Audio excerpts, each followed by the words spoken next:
Hello, hello, hello, and welcome to a very, very special episode of Hotline League. We've got an amazing show for you tonight because our viewership tonight, I predict, will eclipse the LCS opening day viewership. It's going to be an amazing show. It's going to be so good. Of course, this show is brought to you by Alienware.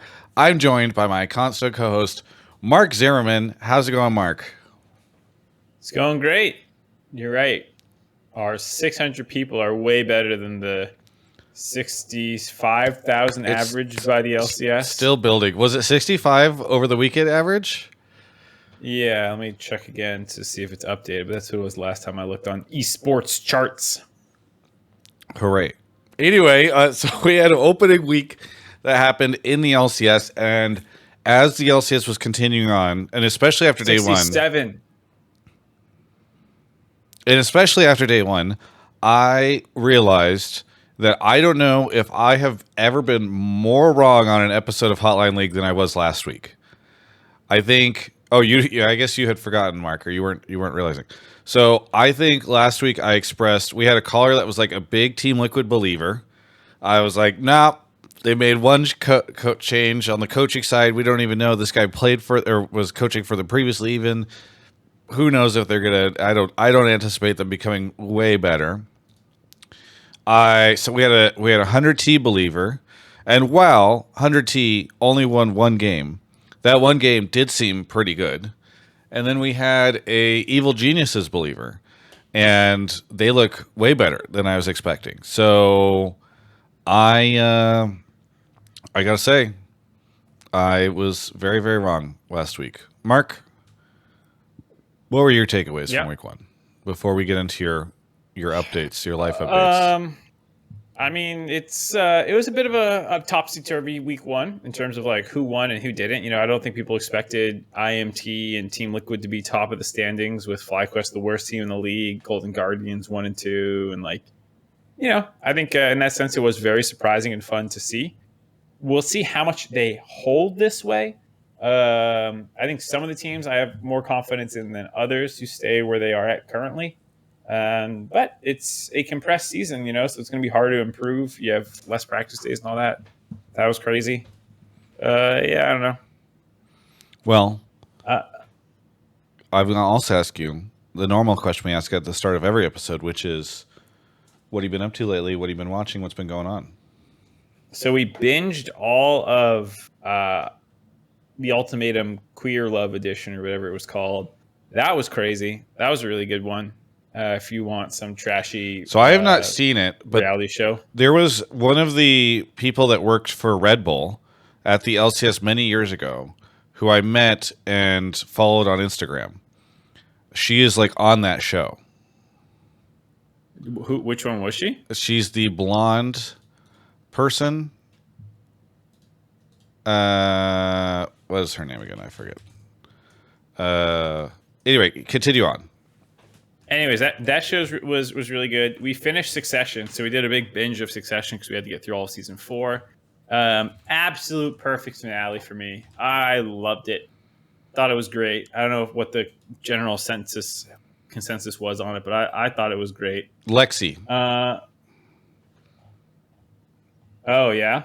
Yes, she used to be a Red Bull like ambassador at the LCS.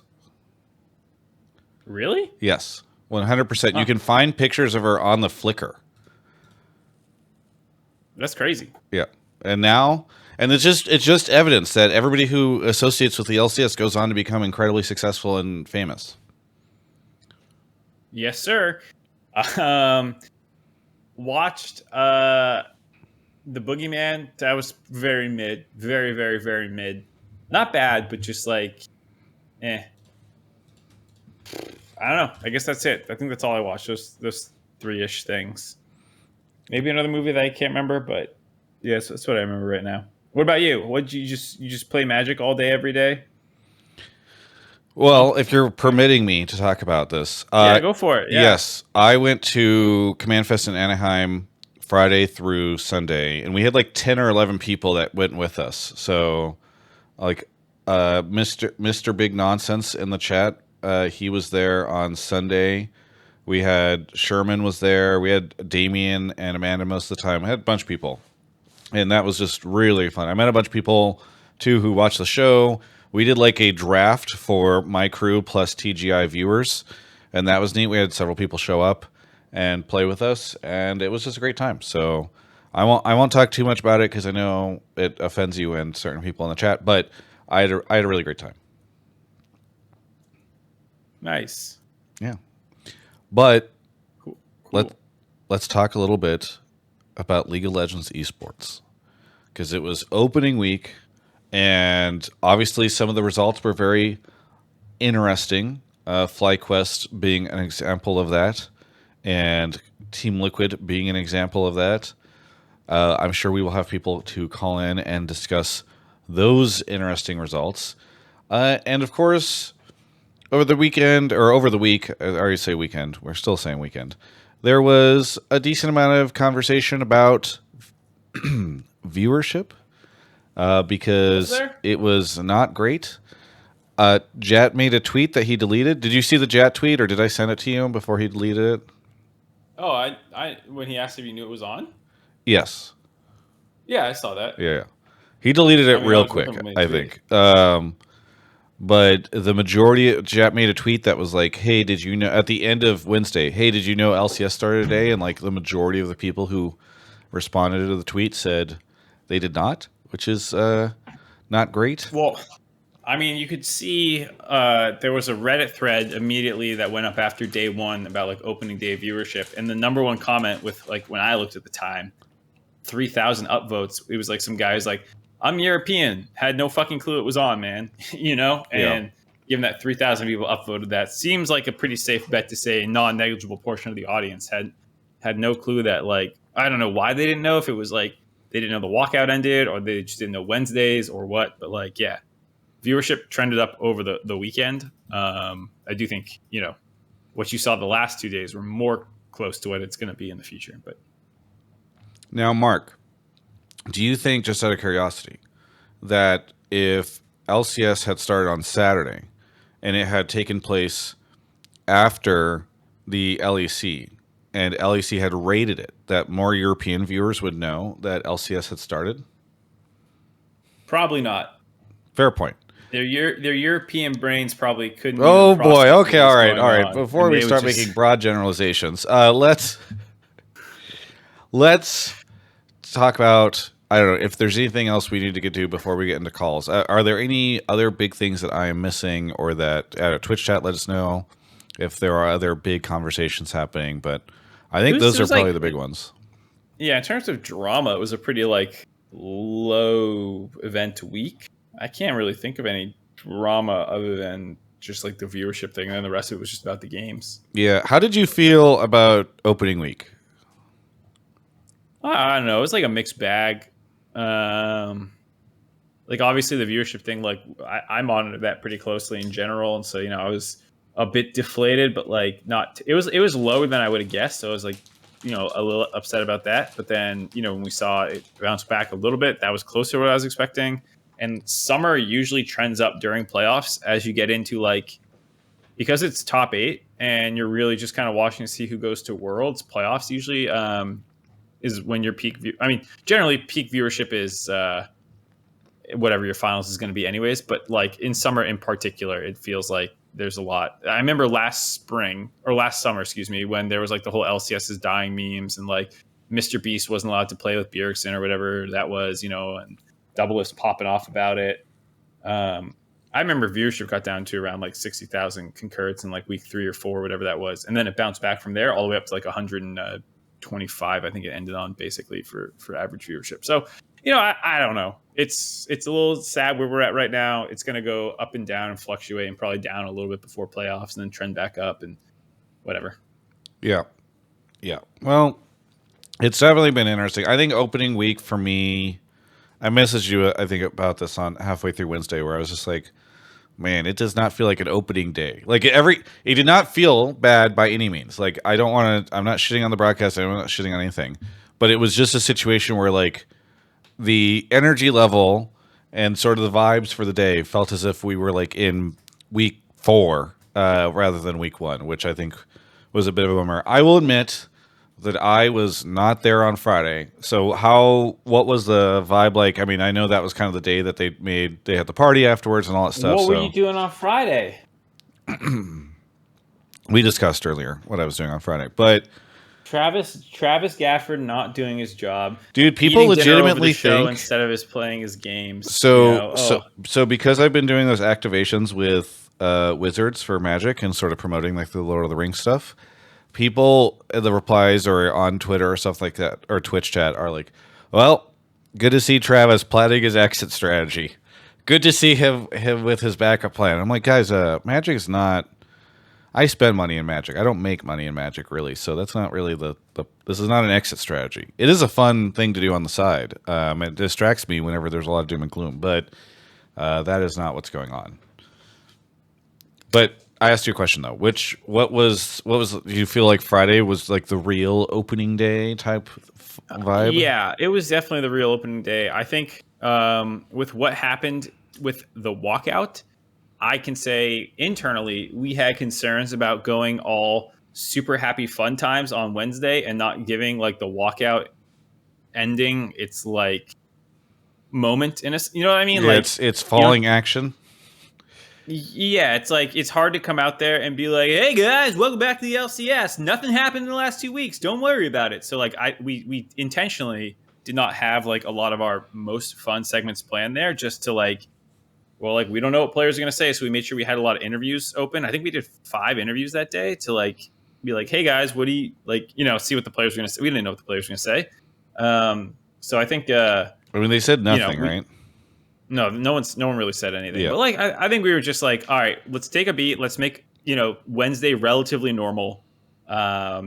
Because one, we also talked a lot about the fact that like, will people know it's on Wednesday? How many people are going to show up?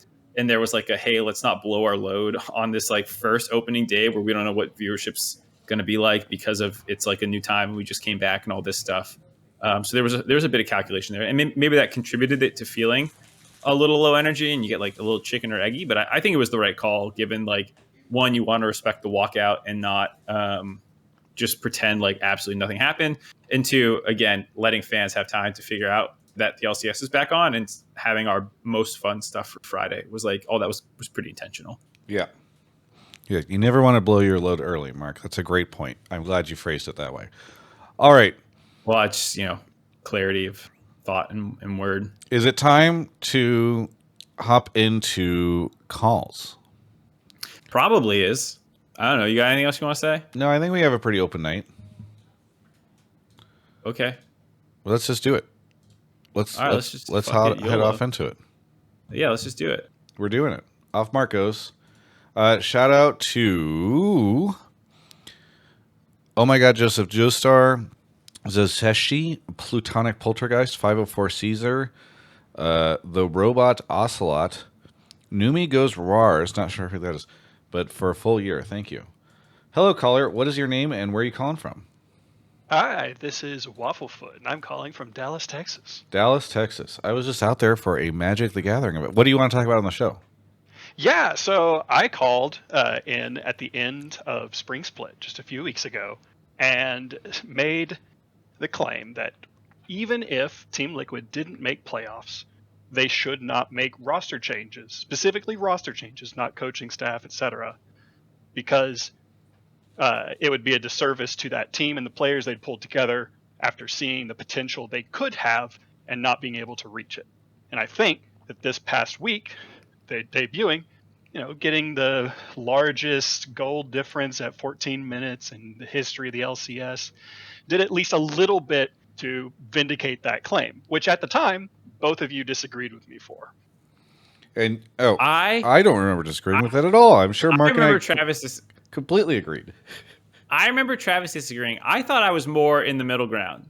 I actually think that now that I think a little bit more about it, I think you were more in the middle ground, and that makes sense because Mark refuses. Definitely on the Mark on refuses the to ever take a stance on anything, so he probably was just like, I could see it either way. No one's gonna go back and check, but so I'm just gonna make shit up. But I'm pretty sure my concern was that if you pulled Pioshik out, like the substance of the team really changes. If you slotted in, like people were saying Bwipo or whatever for jungle, and I was like, do you just become like an English speaking team then because 4 out of the 5 can, and then like Summit's just kind of fucked, and like I think I remember that kind of conversation. I don't thought remember what the said, opposite. I'm pretty sure, Mark, you were like, I mean, if you bring in Whippo, like almost all that team still speaks English, so you could just pivot. It's not that hard. Was I saying that? Yes. No one knows who said what. You definitely said the English pivot thing, but I feel like you're mass hallucination. Did this playing call it even in the happen? backwards direction that it was. I mean, I'm starting to question whether it happened or not at this point. So. Exactly. Who are you, sir? This is a good question. I'm just gaslight, gatekeeping, girl bossing. All right. So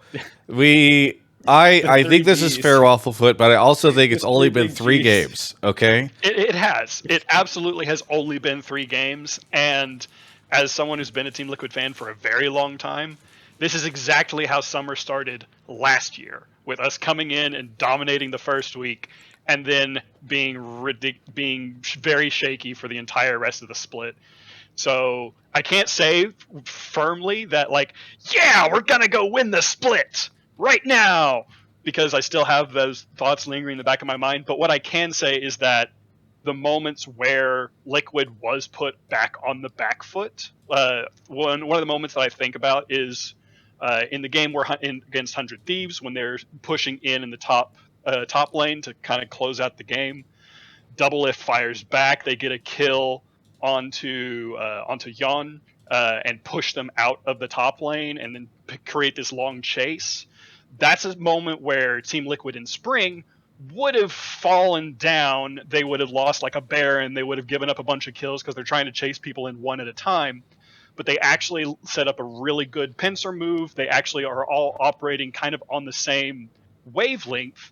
And just they were operating as a more cohesive unit, as opposed to just Summit going crazy all the time, Pioshik being a little lost sometimes, having miracle plays here and there, and the bot lane being really good in the early game, but then kind of falling off in the mid game into team fights and stuff like that. So I think that they demonstrated a bit more cohesion in places where they absolutely would have fallen. So I want to throw it over to Mark. Mark, what should the takeaways be from Team Liquid's first 3 games, or do you think it's still too early?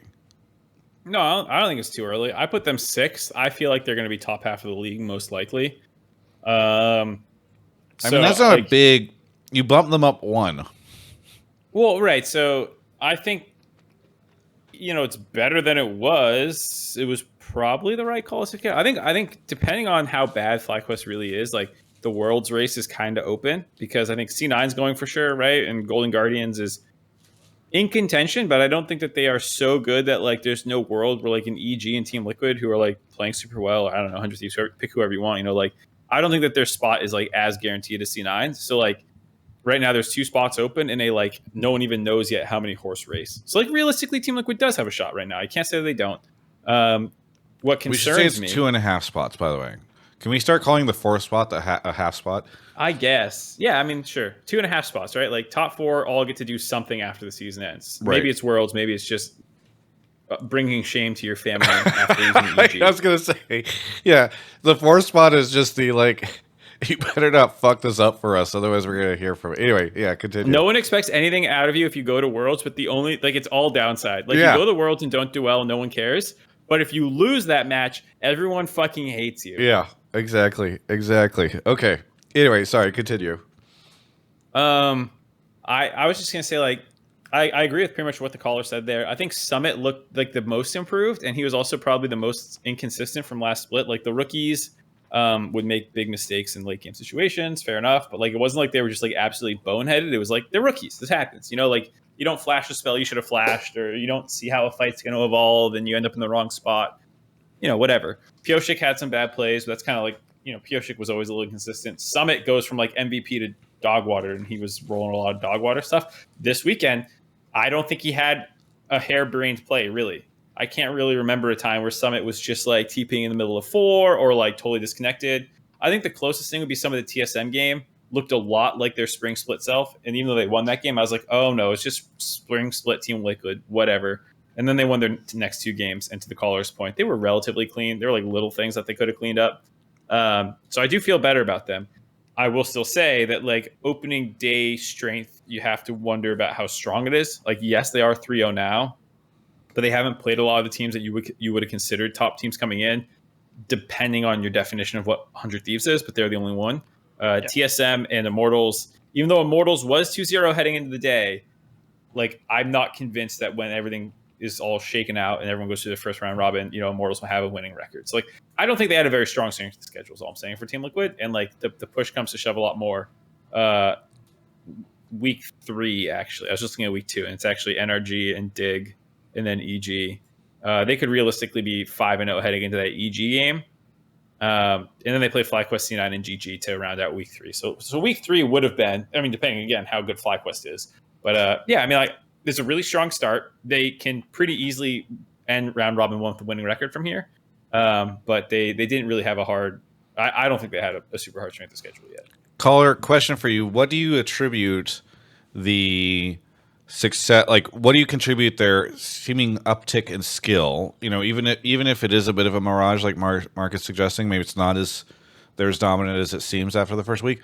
What do you attribute this improvement to? Do you think it's coach stuff? Do you think it's just them scrimming? I don't know.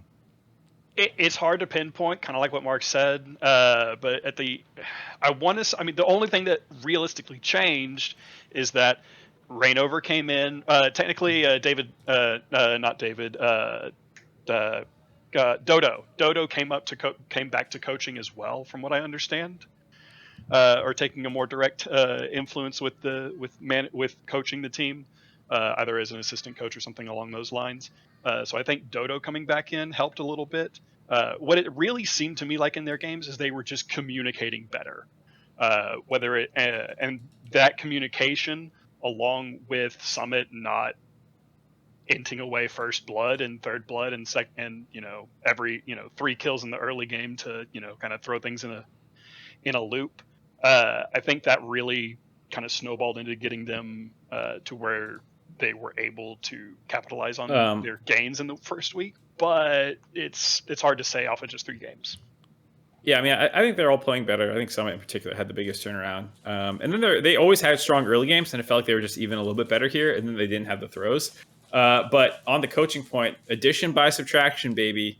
It's been a while since I leaked anything, and maybe this is like I haven't gone super out of the way to confirm this.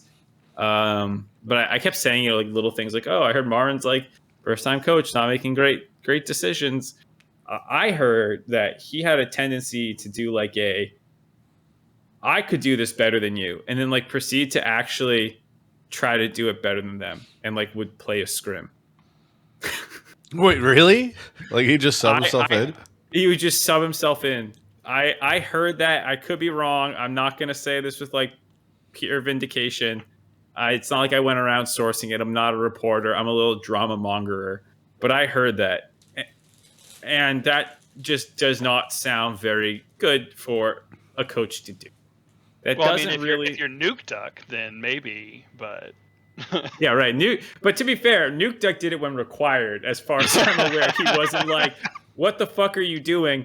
Watch this." And like, I could be wrong, but like, I heard that shit, and yeah, that would do nothing to give me any kind of confidence if I were Summit. So I would just be trying to prove myself at any and every opportunity, which leads to those kind of bonehead plays.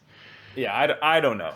I don't know, but if that was really happening, then it's no surprise that Team Liquid was not super cohesive, and they, didn't have good leadership behind them. And Rainover seems to be doing better. Seems like the players are happy with him, and Dodo has a pretty good track record as a coach or assistant coach, whatever you want to call him, whatever he's doing at this point. So I think the team sounds like there were some negative influences in the locker room, is a positive way to put it, and now those are gone, which can help a lot. Yeah, I think that's a great way of putting it. So I guess we'll see how things go.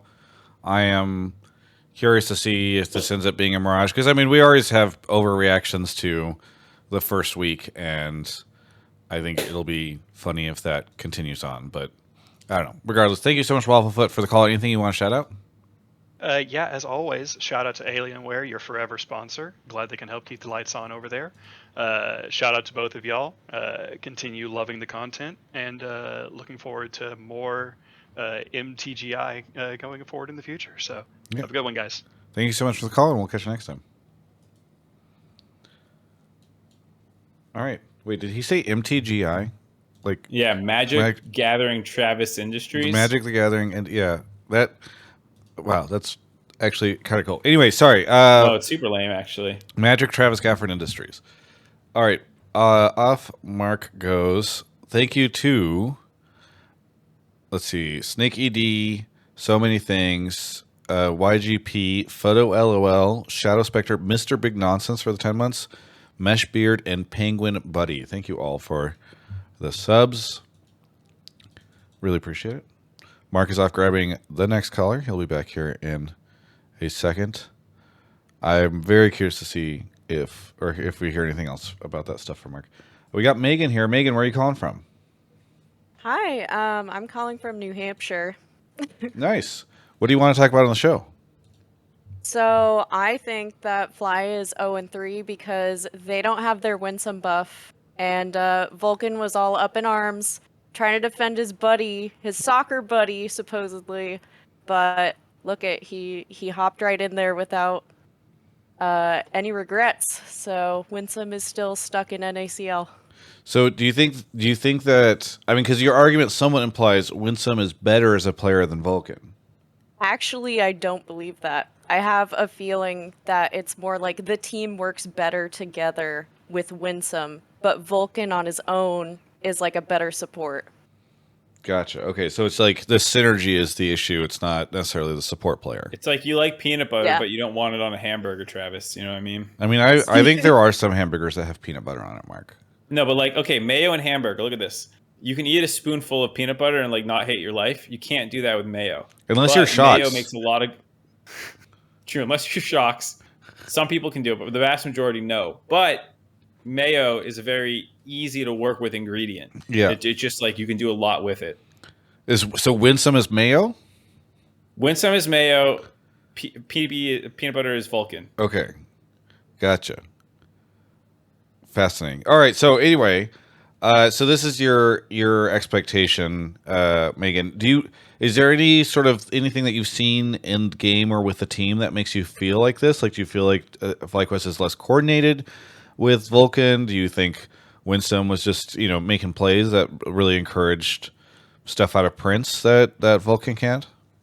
I think that Winsome and Prince were laning together really well from what I remember. Granted, it was a while ago, but when Jat pulled out his stat on Friday, that just like brought it to the front of my brain that like actually Winsome has an insane win rate on the Fly main roster.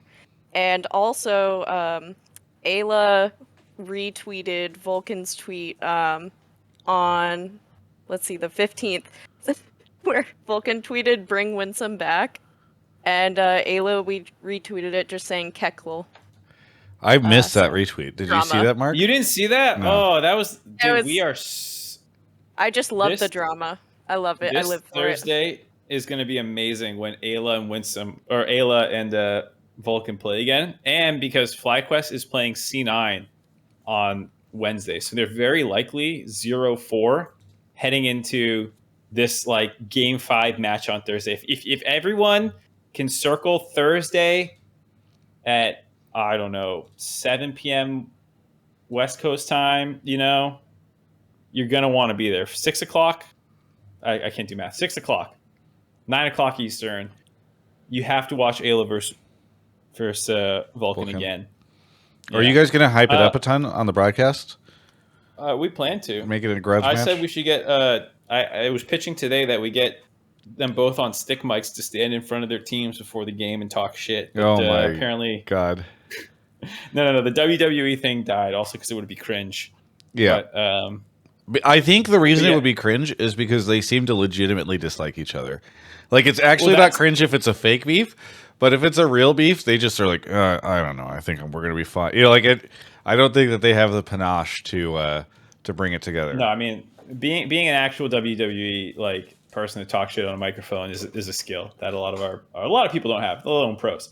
But yeah, we're gonna like show like I was pitching your interview with Ayla, I think it was, where he just owned it. He's like, yeah, I don't like him. I don't know why he did that, but kind of fuck that guy. It was like his energy. Yeah.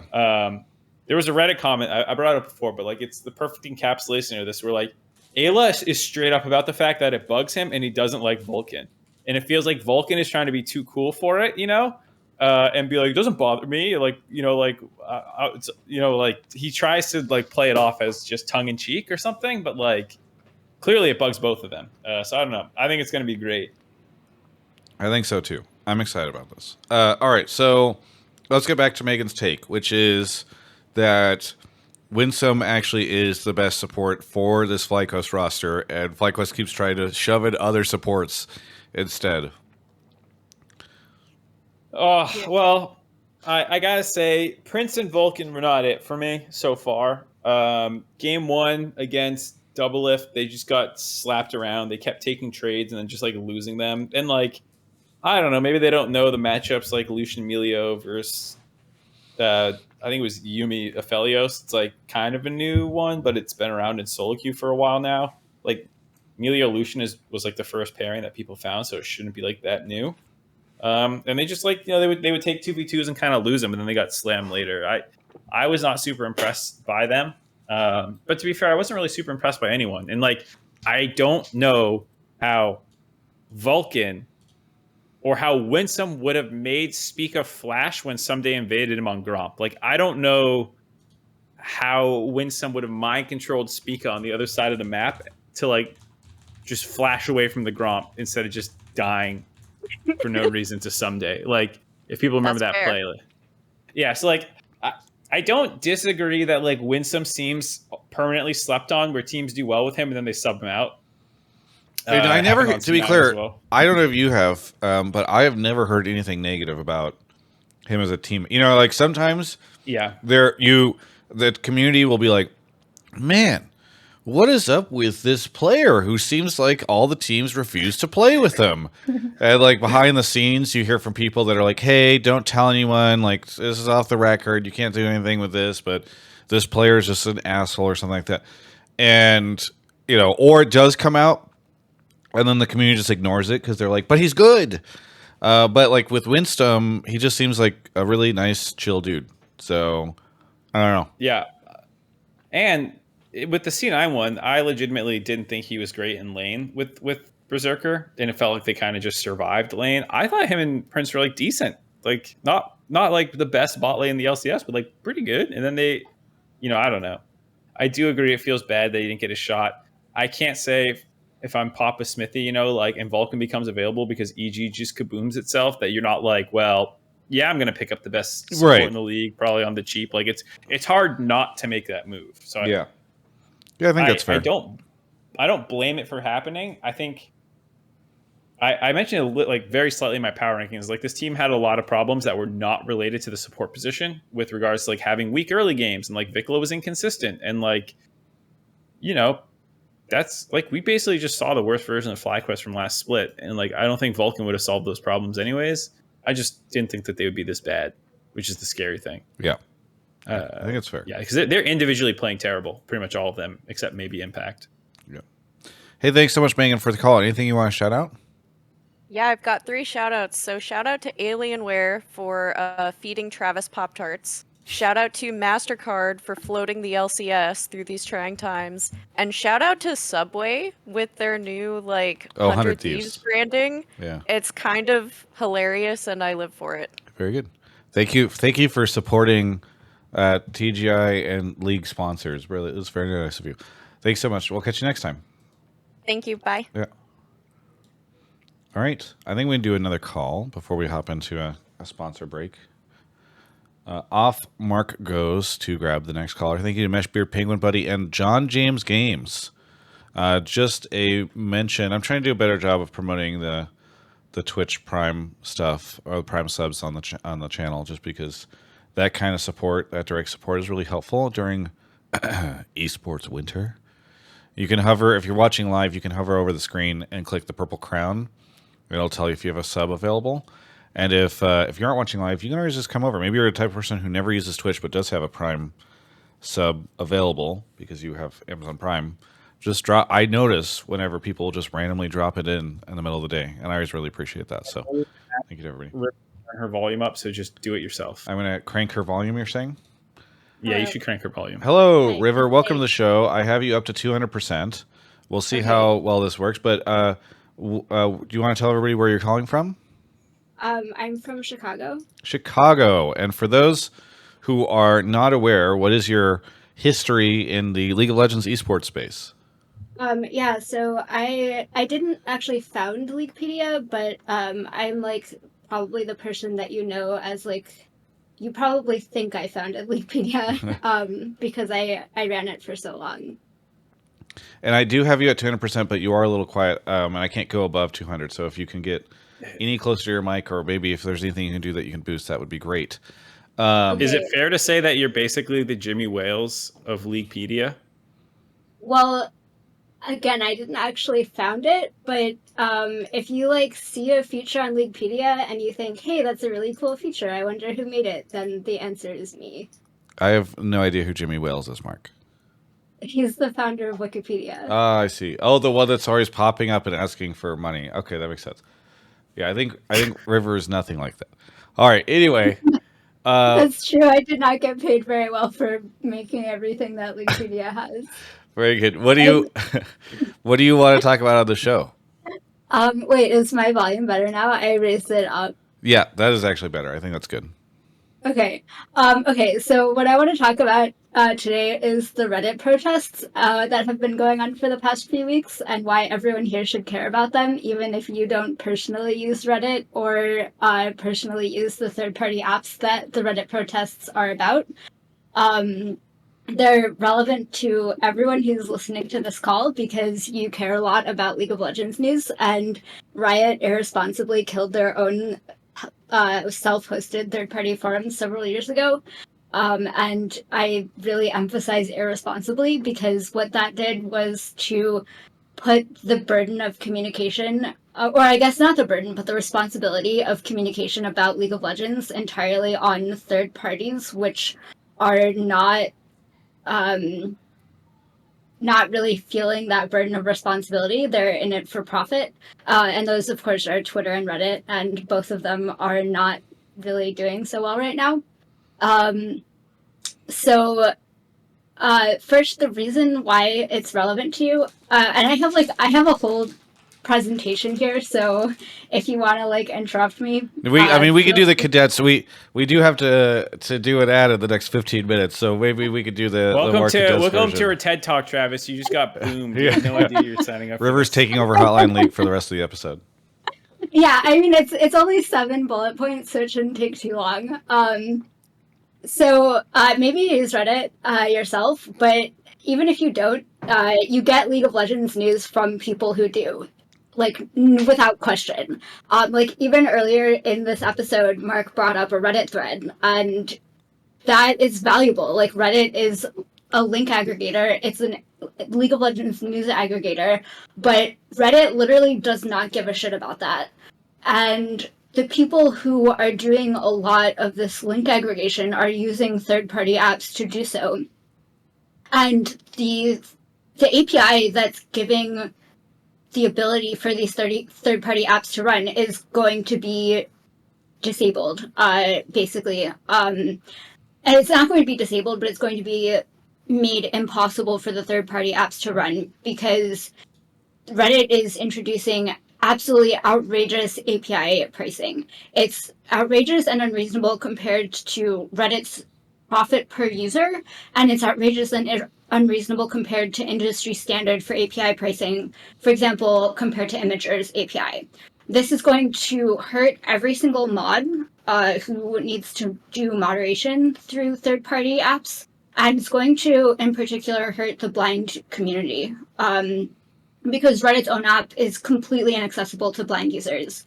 Now, Reddit has said that they're making some concessions, and I say concessions in quotes, to blind users. It's not real concessions. They're paying lip service to this.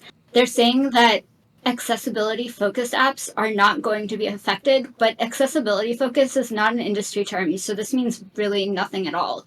And that's not going to allow accessibility-focused apps, again, whatever this means, to have not safe for work content, and that's not I mean, you're policing the content of blind users. That's not really acceptable. And that's still not empowering blind users to be moderators, which again is not acceptable. So through all of this, the CEO of Reddit, which you might know as Spez, or Steve Huffman, is treating users, especially the leaders of the protest, like absolute shit. He's not acknowledging that the protest has valid grounds to stand on. He's slandering the dev of Apollo, which is the most popular iOS app, Christian Selig. He's slandering protesters. He's referred to mods as landed gentry in this. And again, mods are unpaid labor in this. Mods don't get paid for their work on Reddit. And if you're here from League of Legends, then you might think that the mods don't do anything, but maybe participate in some other subreddits. For example, Ask Historians. And so I don't know if anyone knows this, but I own the r lolly sports subreddit. We actually do work. Like, if we didn't moderate that subreddit, then all it would be is people pushing their surveys for whatever thesis that they're doing to ask about generic esports questions. we don't allow that kind of sorry, let me just close the stream. I'm getting distracted by the not synced audio. We don't allow that kind of post on our lolly sports, and we actually do work to make sure that this tiny little subreddit that has 20,000 users, I mean, that's not even that many compared to most subreddits, but there's still moderation work to be done. So imagine how much work mods of like actually big subreddits with millions of users have to do. And this is not paid work. So let's, River, if we can get a little closer back to like what this means for people, because I think your general concern is, hey, like even if you do not use the League of Legends, like even if you are not a person who uses Reddit or uses the League of Legends subreddit, that is a central communication and community hub for like the esport and for League of Legends in general.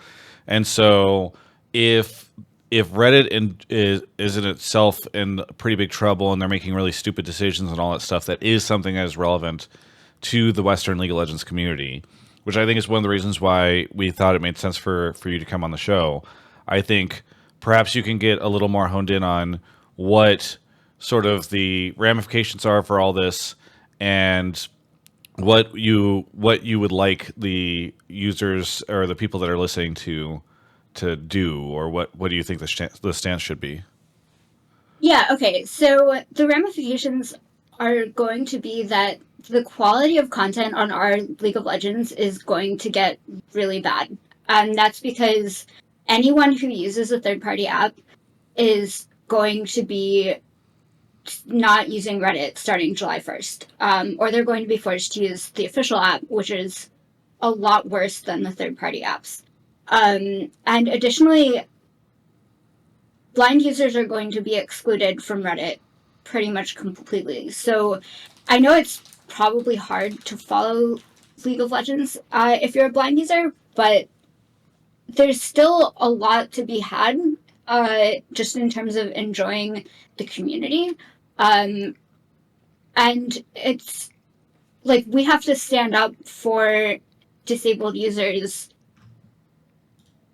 and take a stand against a large company that's saying we no longer care about accessibility. Accessibility really matters. So what's the sort of stance, or where do you think we should go? Because I think what a lot of people don't understand is that. So what my call is to switch to either Kabin or Lemmy as one of the, or as the primary gathering for content aggregation for League of Legends. So I've started on Kabin, it's called magazines. I've started a magazine called M Lolly Sports. And I'm hoping that people will start posting there instead. I can link it let me link it in the Discord, and if someone could post it in the chat, that would be great. Sure. I posted 2 of your articles or 2 of your interviews there earlier today when I saw them announced in your Discord. I'm really hoping that people will start to switch here. I'm very disappointed in the Our League of Legends mods for not participating in the blackout at all. But again, I think it's really Riot's fault. I also call on Riot to reopen their forums. I know that it's very unlikely to happen, but I really hope that it's something that they'll consider, because you can't rely on a third party to be your sole mode of communications, because they don't have your best interests at heart, and they're just going to screw you over in the name of profit. Caben and Lemmy are both federated, they're decentralized, so you have better luck there. But again, you're reliant on other devs to support your communications. So Riot's gotta do something to support communications on their own side. Yeah, I think so. I think sort of where I will end this, and if Mark, you want to chime in before we wrap up the call, is like, I'll say this: since I got banned from the League of Legends subreddit, I then got unbanned. There was some drama, and I have stopped using the subreddit. Like, I just haven't commented on it. I haven't engaged with it. Like, I think I was really, really disappointed in the mods, and like, I am one of the few people, I think, on the personality and content creator side that have tried to like have the nuanced approach in talking about them, right? The League of Legends subreddit mods and how they handle stuff. Because I do think they take some unnecessarily flack, but like, I do think they've somewhat gone off the deep end, and I'm just not really interested in investing into that community, at least at this time. I might fall back into it at some point in time in the future, but like, I think the sad thing is I'm pulling back from that subreddit the same way like all the other casters and personalities and all these people have, and I think that the mods have done a poor job of creating an environment where players and everybody feel like they can engage. River's conversations about Reddit in general, in the problems that are having on the whole, I think is super fair, and I think it's important to bring up. And I also think that it is really great to point out that like right now, Riot does not have a central gathering point for League of Legends fans. They removed that gathering point when they removed the forums. We are mostly dependent on Reddit and Twitter. There's, I guess, some Discords, obviously, as well. And so addressing this as a concern and bringing it up, I think, is fair, especially when we're trying to talk about community around this stuff. Mark, you were spamming a link. Do you want to talk Yeah, a little bit in about Twitch this? chat, I put the link for the LCS Discord, discord.com/invite/LCS. We actually, like, I don't personally use it a ton, but I know it is used by the LCS team for like polling, or like sometimes we'll be like, hey, we're filming a segment called like Ask a Pro Player, and like we'll just pull questions from the Discord, because we don't want to flood the main LCS socials channels like Twitter, because you use that more for like less discussion and more like information and things like that. So like we've started using the Discord more if we're going to like ask questions and stuff like that.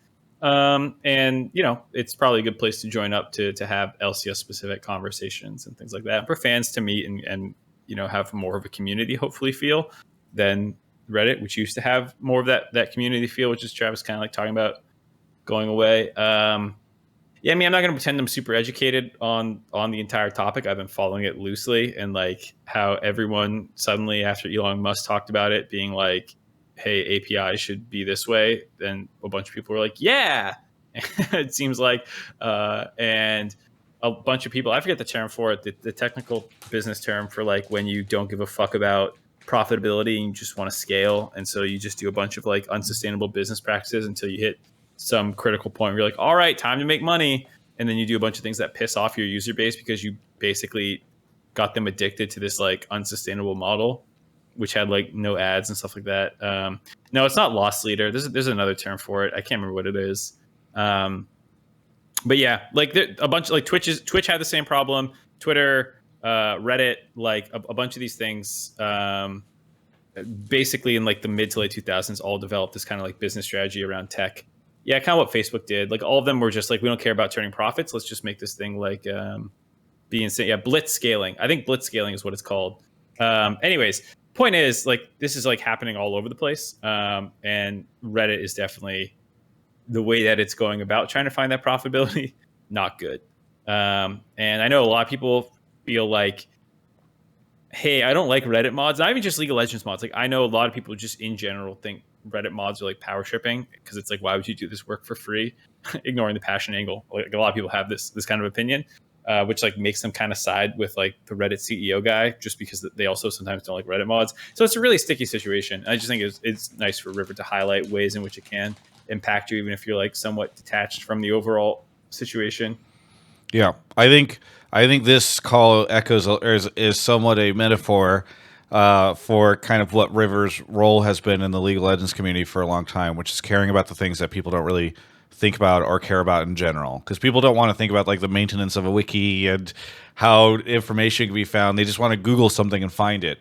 And then if you try to come in and talk about that stuff, everybody's like, "Oh, Resident Sleeper, this is tired. Move on, whatever." And I think this is a similar situation. Where I know it's not as fun as Ayla and Vulcan getting into a fist fight, but in the long-term picture, it's probably important. Yeah. This is what I live for. Well, thank you so much, River, for the call. I really appreciate it. Anything you want to shout out? I know you mentioned some of the communities that you're building, but anything else you want to shout out? Shout out to anyone who gets involved in community projects, because you're the reason that the community exists. And shout out to Alienware for sponsoring Travis. Thank you so much, River. I really appreciate it. We'll catch you next time. All right, bye. Yeah, bye.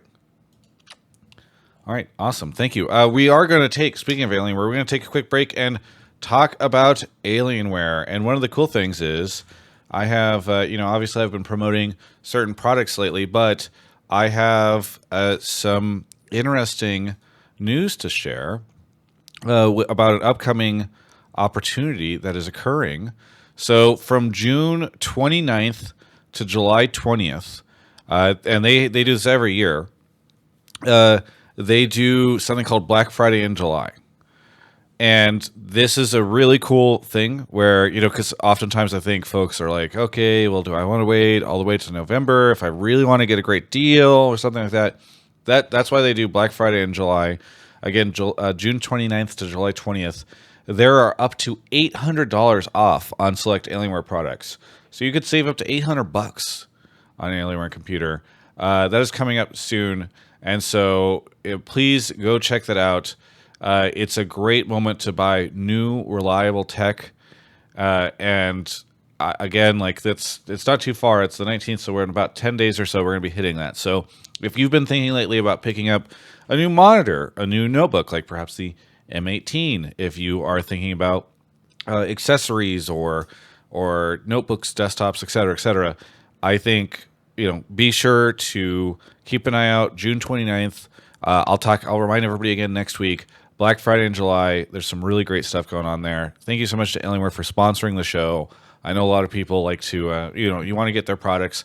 Some of you guys may be looking for a deal or an opportunity to get in at a pretty good price. And yeah, again, up to $800 off on certain select Alienware products. So thank you so much to Alienware for sponsoring the show. All right. Numi just linked something, but also please go check out alienware.com/Travis if you ever decide to purchase something. That's very helpful to purchase through alienware.com/Travis. All right, we got Mr. T. Nelson for the sub and Justin Kai. Thank you for the prime as well. We got Warpenguin here. Warpenguin, where are you calling from? Cedar Rapids, Iowa. Cedar Rapids, Iowa. What do you want to talk about on the show?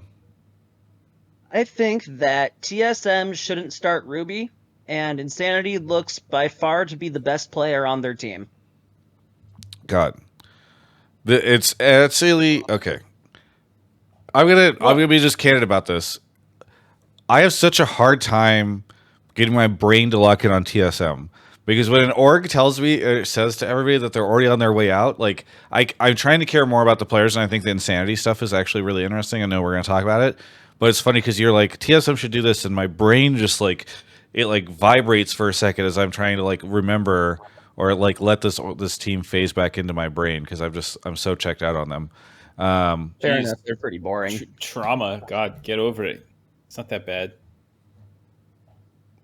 All right. Anyway, warpenguin, what do you want to elaborate a little bit on the Insanity Ruby situation? All right, so excuse me. I real quick went back through to make sure I wasn't imagining things, and Insanity was in fact the reason why they were in the C9 game, it appears, along with Boogie, to be fair. And I don't think he would have. Hold on, I lost my thought. Okay, I got it. I don't think that they would have won the FlyQuest game without him. If they had Ruby, if they would have lost, in my opinion. Kind of carried that one along with Boogie again. So I guess not by far the best player, but whatever. Yeah, I mean, Mark, what do you think about this? Because Insanity was in the Twitch chat in the past. Warpenguin, you're echoing it back a little bit. Insanity was in the Twitch chat a little bit in the past where he was shitting on you, I think, is what happened. What was he doing again? He was doing something. Well, one, Warpenguin, if you don't mind muting until you talk again, just because you were getting a little echo. No, he was just being a shit poster. Yeah, okay. There we go. I muted him. No, you sir. Thank you, sir. Yeah. He was just a shit poster. I brought it up on the LCS before game 1. I mean, it was the day that we didn't have that much viewership, but like he said, I was like looked like I was slamming a 40-ounce, like fucked up, homeless. Tell me to shut up. He was going after everyone. So would you say that you and Insanity have like an Ayla Vulcan style beef? No, because it's one way. Because he's just deranged, but I love it. Oh, okay. So it is an Ayla style beef, or Ayla Vulcan style beef, because he's Ayla, and then you're Vulcan because you're like, it's not really a big thing. No. I don't really care about it. I don't really think about it. No. It would be he's like Vulcan because he started it out of nowhere. But unlike Ayla, I don't actually dislike him. It's like actually making me like him. Gotcha. I'm like, what is wrong with this kid? I love it. He's just unhinged. Anyways, I'm realizing your love language is being mean. And I now realize how much you appreciate me so much after all these years. Travis, because if you actually watched any anime, you would have cracked this code legit a decade ago. It's called a tsundere. All right? You could have cracked this code so long ago with any level of effort. Wow. I try to get you to watch your anime. So you really do actually care about me when you say all these terrible, mean things about me on the show. Absolutely. Anyways, I like Insanity. I think he did play very well. I agree with the caller that I don't think he's like hands down the best player. I think the players are close enough that like it's gonna pop off at different angles. I think the game that they did win, he played very, very well. And he had another game. Was it the C9 one? I'm gonna go with the caller here. He played pretty well. He made some mistakes in the later portion of the game, but like more or less was still playing well. Okay, thank you, sir. Yeah, so he played well. You know, like I don't think there's anything where like if you watch his performance the first week, you'd be like, bench that guy. You know, it wasn't his spot technically; it was Ruby's first. And like I don't have any problem with Ruby. I know people thought he was bad in the LEC. Some people say he was fine in the LEC and like average or something. I still wish like people would just give Insanity a chance. But it is true that like technically he's a sub, and he's not going to earn the spot just because he played well for one weekend. But how many times do we see this? We were just talking about Winsome Ayla. I am with you in the sense that, like I don't understand why they signed Ruby in the first place. I guess like it's more that than like okay, well now that you have him and he's coming over, like it would be kind of fucked not to give him the spot because that's what happened with the Ayla Winsome situation, just like on a much larger time scale. Assuming that I don't know, but assuming that Ruby's back this week, right? Or in a week and a half, or I don't know when he's coming back. But like, yeah, it's that thing where like you sign someone to do well, and then you're like, oh shit, But it's just weird in general because of the like other thing going on with like is TSM sticking around? They announced that they're leaving, so they're not sticking around. Nope. So I don't know. It's weird. The whole thing is weird. I feel bad for Insanity, but I hope people don't get mad at Ruby for this. It's like he just accepted an offer, which I think is how I've always felt. Like there's a lot of players who get signed who are like I'm not thrilled about, but like I'm not mad at them for accepting their best offer given to them. Very good. Yeah, I mean, at the very least, I think they should probably figure out. I guess with 6 weeks, it's really tough, but I think they should probably at least give both players a little bit of time and sort of see where it works out best for the team, because it doesn't really make sense. Like, look, I think it's probably fair to give Ruby a try, like a legitimate try, but you also don't want to get into a situation where you're just running a suboptimal roster because you're like, well, we told this player they could get it, and they got it. I don't know. I think. Well, Oh, go ahead.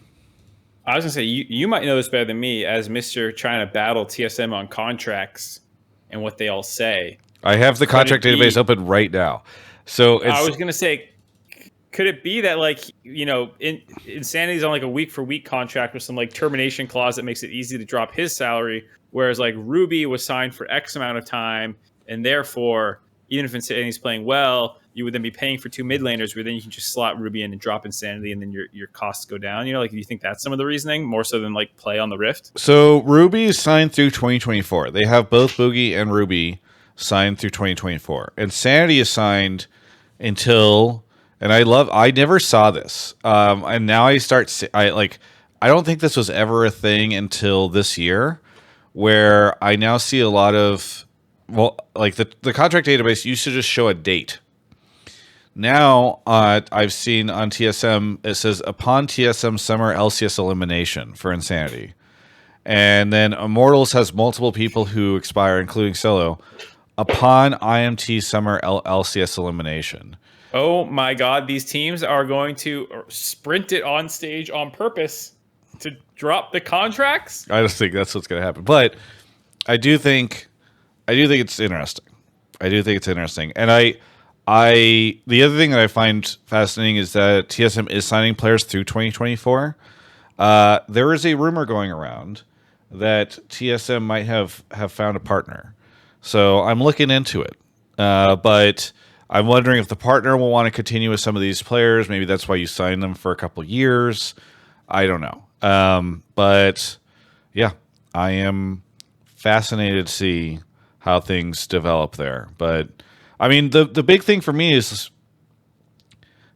Insanity seems to be yet another situation where a North American player comes into a team that seems, surprisingly decent. Because I think what was Insanity? He was on Immortals previously. Was he on any of the? It's hard with some of these players that sort of bounce around between the bottom teams. I'm trying to remember all the teams that he was on. He was on Immortals. I forget if he's subbed on FlyQuest. He's been around the block, you know, so it's like hard to say like. So he played for Immortals, upstart rookie getting a chance. June 2020 through November 2021, and then he's just mostly been in Academy. Other than that, so this is the first time since Immortals in June 2020 that like this guy has been. It's, man, I'm just gonna go off on the side here and say like, surprise, surprise, whenever talent that is supposedly decent from Academy and Challengers ends up on Immortals, and then they don't look good, and then they never get a spot again because they didn't look good on Immortals, and then they suddenly, because of a visa situation, get a chance to play in the LCS in an environment that is maybe not as bad as Immortals, for instance, they might look better. So maybe North American talent is not as bad as everyone thinks, because the only time they ever get a chance to play is on fucking Immortals. It's just like, sorry. Perfect tangent though, Travis, is EG. Look at these guys. Who are these people? Armeo? You mean that like permanent LCS snub played on TSM, that one dysfunctional split? I mean, he was on Team Liquid, and I think he had mixed experiences there, right? He subbed in. They played in the finals. I think, didn't they beat TSM with him in there? If I'm not mistaken, to get to the finals? Yeah, but then he came back later on, and I think it wasn't as good. I'm trying to remember. It was fine. He was fine. And like EG at this point is Unforgiven, who you can't just like sleep on. He's actually very good. So it's like he is a really big part of it. But the rest of it is like you have two players from the Team Liquid Academy squad who were like hulking out in an ACL last year. You have Revenge, who's like one of the more touted NA solo queue players or top laners since basically Licorice. And then you have Jojo, who's like the most touted NA mid laner almost ever. And now they're doing well. You know, it's like, look, it's a bunch of NA talent who got put together and did well. Like, it makes me wonder with like Harry and Jan, if they like, if you just took TL Academy and like gave them a spot in the LCS, like how good would they have actually done? You know? No, man. Instead, we gotta fucking just pay everybody $1 bajillion to show up for 1 year and then bail. Yeah, dude. It's way better. I am such an EG fan. Like, I know people don't like the org right now. I'm not saying I do either. I'm just saying that like this team is a bunch of NA talent basically slapped together with like one guy, Unforgiven. You know, and like I am happy that he's doing well. I like Unforgiven. But is he like so insane compared to some of the other NA like 80 carries who have popped up over the years, like in their primes? You know, like who knows? But either way, like this team is built on a budget. It sounds like with a bunch of NA guys, and they're doing fine so far. We'll see if it lasts, but I'm very happy to see them do well. As hopefully like a kind of like, yeah, fuck you guys. And same with like NRG, you know, like and CLG in the previous splits. Like they had a really rough spring last year. And we all kind of were like, man, they suck. And then they had a good summer, and then they had a good spring again, you know, and it's like mostly NA guys, you know, performing the top half of the league without like a huge budget around them. And I think it's showing that like you can just do this. Like you don't need to like throw money at the wall. Yeah. I hope that when inevitably multiple LCS teams leave, they get replaced by teams that don't just immediately assume that the only thing you can do is bring in a player from another region who will leave within the first 5 seconds of getting here. Like, I am just... You see it time and time again, and I get told by people like, oh no, these players are not actually that great. And it's like, yeah, because they go to fucking Immortals where they get no support, they have no opportunity to grow, and it's a dead end to their career, and they just lose, and they all lose together, and everything goes terrible, and the community shits on them, and then they just wash out. And it's just, ugh. Anyway, sorry. Where were we? Yes, Insanity, Ruby. We were having an event sesh about Insanity and how we're all sad that he's probably going to get replaced as soon as Ruby gets over here. Yeah. And then he'll go... Well, we'll even be able to find an NACL team. How many of those are left? I know there's a lot less. Anyway, warpenguin. I know we went off on a rampage here, a tangent, but anything else that you want to shout out? Or anything you want to say before we get to shout-outs? Point on Ruby real quick. Yeah. Sorry, go for it. So I did actually watch him in the LEC, and even though it was months ago, if I remember right, Insanity should definitely be better than him. Ruby looked very unaware of the map a lot and couldn't do anything with the leads Yankos was spoon-feeding him. What do you want to shout out? All right. And I would like to shout out Alienware and Revenge, because he's finally out of Immortals prison. Dude, I appreciate that. And I know I shit on Immortals a lot. I know there are some really good people over there, and they're all in Immortals prison too. But let's just get everybody out of Immortals prison, all right? It's called the hyperbolic time chamber, Travis. Revenge wouldn't be half the player he is right now if he wasn't. Revenge might not be playing in the LCS next year if it wasn't for EG having financial issues. Like, that's the thing, is it's not even a hyperbolic time chamber. It's just like, this dude's career could have just ended next year if he was just like, well, I guess this year, because Immortals dropped him. And so, like, if EG had not blown up, he wouldn't have a spot to go to. And I don't know, like, that's a situation where a lot of players just decide to, like, all right, I just sat on this shit team forever. None of the top teams wanted to take me because they were too busy rotating through every top laner in Europe and Korea. And so I guess I'll just move on. And I'm just so happy to see him. I have an interview with him. I'll probably share it after the show. Some people die. Some people die in the hyperbolic time chamber. All right. Or sometimes it builds character. Exactly like Revenge. So annoying. And here I will, as I always have to say, because inevitably people misconstrue it, and I feel like I have to say it over again. It's like the fine print at the bottom. I am not anti-import. I am anti a system wherein we import players for 5 seconds and then send them out of the system and never want to give North American players a chance. Warpenguin, thank you so much for the call. We'll catch you next time. Thank you, guys. Have a good night. Yeah. Travis, did you say you have an interview coming with or you're going to interview him? No, I interviewed him. I have a bunch of interviews that are hitting the Right. YouTubes right now. In fact, the Vulcan one is available for members of my YouTube channel. Members. Yeah. Did you ask him about like what, like Immortals, the situation there, and what happened, and all like A all little that good bit. stuff? I mean, he was polite. He was honest in the fact that like he wasn't expecting it, and it wasn't his decision. But I don't think he went into. He wasn't like somebody came in my room and said you're dog shit, and then punched me and said get the fuck out of the house or anything. You know. Would have been a better story if he did say that. You know, you're right, but also I how think- many of these stories does the LCS need at this point? You know.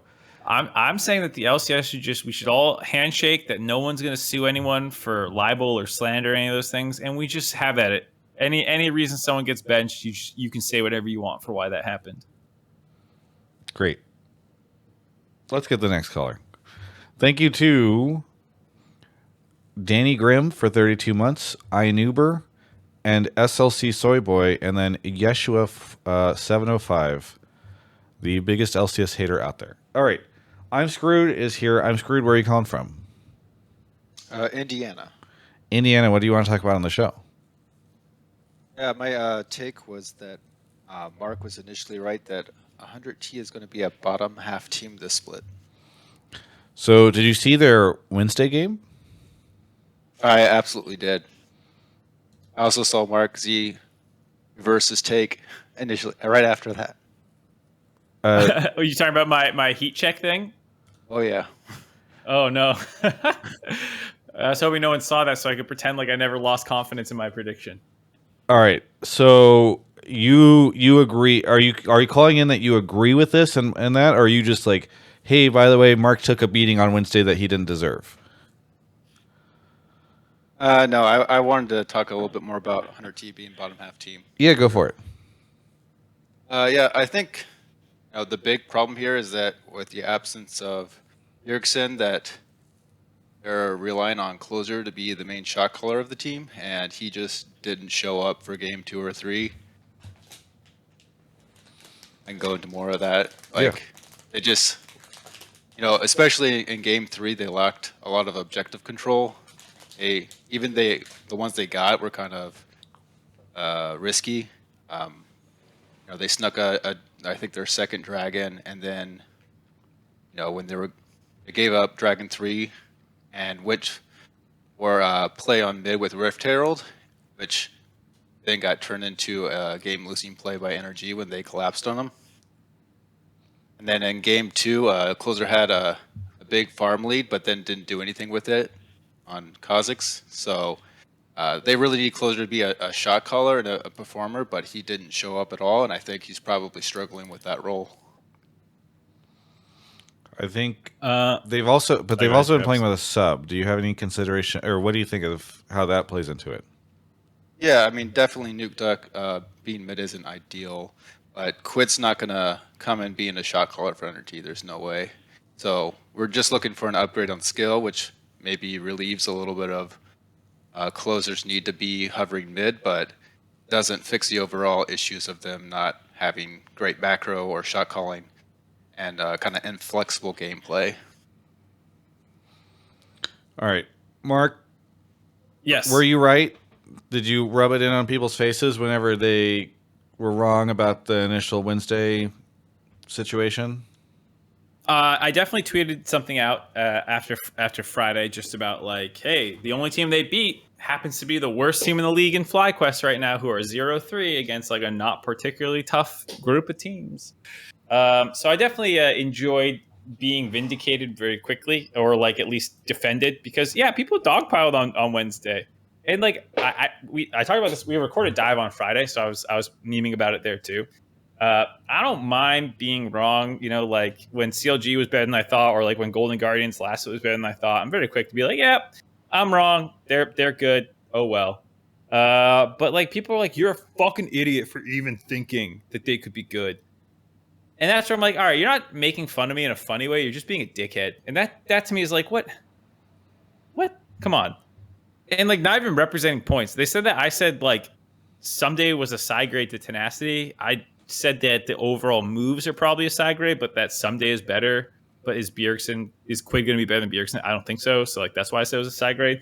So anyways, there's just like a bunch of people who get butt mad when you rank a team lower than they want you to, and then they attack you for it, and it's annoying. And like I don't have anything against the 100 Thieves guys. If they end up being good and they go to Worlds, I'll be happy for them. But yeah, like this is what fans do. They like just fucking make people not like them. it's like I didn't come in here deciding I don't like 100 Thieves. It was like you don't like my prediction and you want like the number one that had my post that like kind of mentioned me in that post game thread was just like they were memeing me, and that one was funny. It had like 170 upvotes, but then like underneath people were seriously trying to rag on me, and I was like you're just making me not like you. I have never understood that because I'm sort of like, do people want to read or watch a ranking that just is their exact ranking? It's like, aren't you trying to read the stuff to get unique or different or unexpected opinions? Otherwise, isn't it boring to just read something that's all the same? I don't know. Yeah, and like I admit in those like power rankings and stuff that like, hey, I'm calling my shot here. I don't know if this is going to be right or not, and like it's up in the air. But here's what I think might happen. It's like I'm very clearly open to the idea that I'm wrong as I'm ranking them 7th. So it's not like I'm like this team's dog shit, and anyone thinks they could be good is an idiot. And it's like, no, I'm just saying that like, hey, this team had more problems than I think people acknowledged last split. I think they're like to the point that the caller's talking about with Closer. I think Closer's a great player. I think sometimes he goes AFK, it feels like in splits that are, like he just doesn't show up for a portion of it. And then the team struggles. And then sometimes they bounce back and still finish well in the regular season. But like sometimes they struggle. And that's all I'm saying. And then like, lo and behold, Closer didn't have a great week. It's like, I don't know.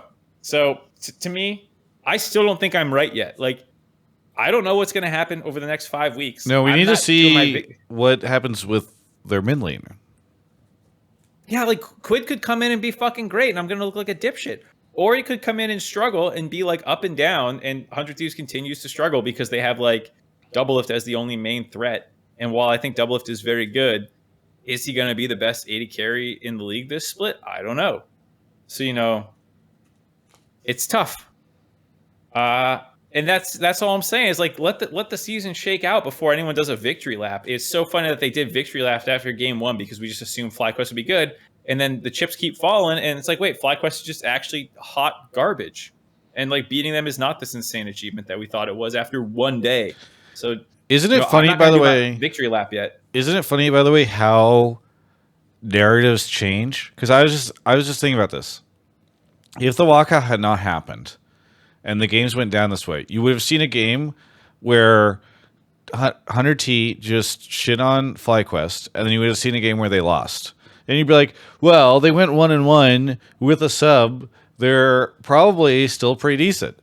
But then you get like a 0-3 from FlyQuest, and you get a 1-2 from Hunter T, and like the results could be exactly the same way, but because they occur in a 1 week situation versus like over 2 weeks, it's so different. It's very funny. Well, and the crazy thing is too, like maybe FlyQuest just had a bad week and they instantly go back to being good next week, and like what I'm saying right now about FlyQuest being this dog water team is going to be horribly wrong then. And like, maybe 100 Thieves, if anything I predict to happen, they'll like bounce around 500 wins for most of the season.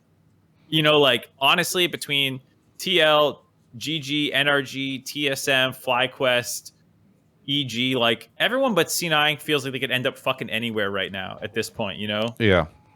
So it's like I'm not gonna go out and make like super strong definitive statements.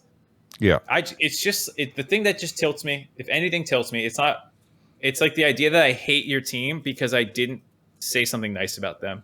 I literally put 100 Thieves 3rd last split, and everyone called me fucking crazy for predicting them 3rd, and then they got 3rd. But even I can admit, because I don't just want to be like end result right, I want my reasoning to be right. My reasoning was wrong. I think they got 3rd luckily, and so that I advised it, I changed it for summer, and it's like, you fucking hate us. I'm like, bro, I put you guys 3rd last split. I wanted to believe in you.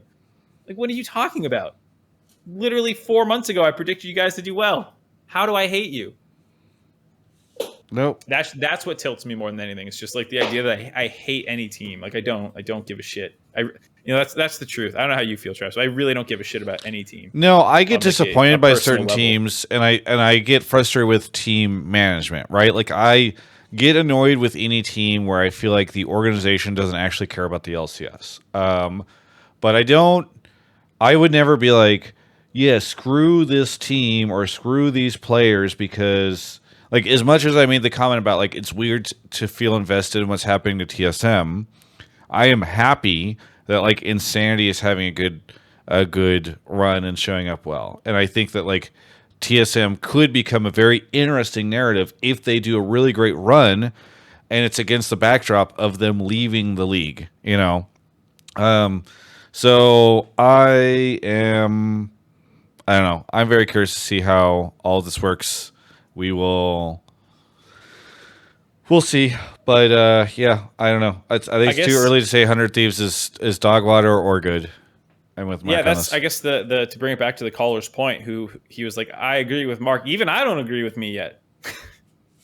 Wow, look I at Mark still think I already could be backing wrong. away from his take. This man makes a What? take No, and he's like, I said I'm not doing victory laps yet. I just brought it up because it's a funny topic to me. yeah. No, I think it's good. And to be clear, you did not bring it up. ImScrewed brought it up, unless you're saying that you seeded this Like take. someone saw this take and picked it because it's like something I think is interesting. Yeah. All right, there we go. ImScrewed, I'm thank you so much self-serving. for the call. Anything you want to say before we give you your shout out? Nope. That was everything I wanted to talk about. Great. Well, what do you want to shout out? Shout out to all the LCS fans that are still watching, even the ones that hate watch, but especially the ones that actually are there to see the games as they play out. Yeah. Very good. Thanks so much, and we'll catch you next time. Mm-hmm. I do think we've lost the hate watchers for the LCS. That's kind of my take. All right, I know. I was saying sorry. I do think we've lost the hate watchers. He was like, "Shout out to the hate watchers," and I'm like, I feel like the hate watchers are gone. I forget if one of these. Hold on, this might lead nicely into one of the topics. Perfect. That's why I segued it intentionally. Thank you, Benjamin, for the 42 months. Thank you to everybody who subs. I really do appreciate it. And if you want to see interviews early, you can also become a member of the YouTube channel for $2.99, and you get to watch Hotline League like usually early if you do that on YouTube. Anyway, knightsz is here. knightsz, where are you calling from? I'm calling from Iowa, pretty close to where the penguin guy was calling from. Nice. Well, how do you know? Oh, he said a more specific location. Yeah, he said Okay. a more specific location. Gotcha. Well, pretty close to where the penguin guy is calling from is the first time I've ever heard that description of a location. What do you want to talk about on the show? I'm here to talk about how I was more entertained by the actual content of like the casters and the analyst desk than the actual games in the LCS this weekend Oh, or boy. week. I think this segues perfectly into the conversation Mark was just having about how he picks takes that are interesting to him. But Well, no. So this one I pulled because, well, yes, but not because of what the caller said. No, not because of what the caller said, but because I didn't see this. But apparently there was a non-negligible portion of backlash about the Friday show where people were like, I didn't like it. And I saw Kelsey tweeting the backlash to the backlash, but I didn't see the initial backlash. You know, so like, where feel was like there's the this initial whole backlash? I somewhere on Twitter apparently, but like I don't know exactly who tweeted it. I heard Forrest was maybe part of talking about, but I mean, other isn't people were that kind talking of about it his too. thing? People say, I feel like well, it's so that it is kind of his thing, but like, I mean, even if someone has a shtick, I at least want to like read it and like know what's going on. So I thought you might have saw it. no, Maybe I not. was tapping lands. So like Seaman Demon is also saying a lot of people were mad at the fun show. But like that's what I'm saying. It's like I at least want to hear that perspective. Like I want to hear the other side because as much as I appreciate knightsz calling in to be like, you guys are the best. I'm like, sure, I agree, we are the best. But also, what about the people who don't agree with that? And I was hoping someone could devil's advocate that side of it. You know, I thought that Friday show was shit. I Well, don't like to have fun. I had hoped you had seen the community side, so you could at least No, say the side that people like didn't you, like, I it's also not. saw. Maybe I'm just in an echo chamber on Twitter, though. I don't feel like that's true. But I had also seen Kelsey tweeting about how, you know, maybe sometimes you need to get a a new audience or create content that's not specifically for you. I don't know. I feel like anytime the broadcast tries to do anything other than being like, well, if you look at this lane at 23 minutes, it's completely obvious why this player comes into this plane. Blah. And anytime that happens, they just go cringe, oh, NA lol, blah, blah, blah, blah. And I'm just like, no, you guys are cringe. The cringe spam is cringe. You know what? Kill the party that cringes, or whatever that saying is. You know, don't kill the cringe. Okay, Knights, what have you seen? Yeah, why don't we toss it back to you? What have you seen? And sort of where was this all coming from? Well, mostly it was just coming from so I watch all the leagues mostly, well, all the major leagues mostly, because I have lots of free time as a design engineer at work while I'm fucking around in SolidWorks. But generally the shows are, I would say LCK and LPL are less interesting. You'd rather watch the gameplay. It's way better than the actual casters and content of the shows. Well, hey, we're not trying to flame it, but those I'm are not trying to flame the but, English when you broadcasts. watch, other than LEC, are lower. They're a little more bare bones. Yeah, They don't have but the resources even if they wanted to. Right, exactly. Generally, the LEC and the LCS are kind of close, where the gameplay is decent for the most part, but the shows are really good. And you guys actually tried to reach the LEC levels of entertainment, which was fun for a change to listen to, with the fun shows and interesting segments and stuff, and just having a good time on the cast. But the gameplay was the level of watching a minor level, a minor region. It was not good. It's Cloud9 beats everyone, and then who's gonna toss harder this game? Travis, do you like this? Would you rather have good in between game content? Let's say hypothetically we all agree the content in between games is good. Maybe you don't agree with that, but let's say hypothetically you agree with that. Would you rather have good games or good content? You and I have talked about this a little bit behind the scenes, and I'll just share my stance on it, which is, I think if you just go straight to the games and you only show games, even if you've got casting, you miss there's no flavor to the show. I think you have to figure out really good ways to integrate other things into the game moments. Otherwise, you're just in a situation where it just feels very generic, right? It's like plating. Actually, you know what it is? It's I would not, if somebody just brought out a paper plate and there was just a chicken breast on it that had been baked in the oven without any accoutrement and was not plated well, and didn't have any kind of interesting sauce or anything to it, I'd be like, okay, yeah, I mean, I like chicken and protein is good for you, but this is not great. So I think you need to figure out some sort of way to dress it up. The stuff around it, I think, can be good. Now, do I think that the LCS always does a great job at that? No. Do I think that you can cut down on the break time and that sometimes the stuff in between is a little too long? I don't know. But I do think that there's value in the additional stuff. Does that answer your question, Mark? No. Well, it does, but you're wrong, because that final game cast was great. You didn't watch it because you were busy playing with your little magic cards, so you didn't see it or hear it. But Kobe, Jet, and Flowers just kind of trolled the last game because they accidentally ended up in a tri-cast. And it was a good time. And so, I don't think you need the... No, the casting can be great. I think that's super true. But I feel like if it's just casters, then all you have is a co-stream, essentially. Well, yeah. I think... I mean, in terms of cringiness, I actually think my cringe meter is actually pretty weak. I put on a strong face, ooh, I'm not cringing, I'm having a good time. But a lot of times, I make myself cringe all the time. You make me cringe.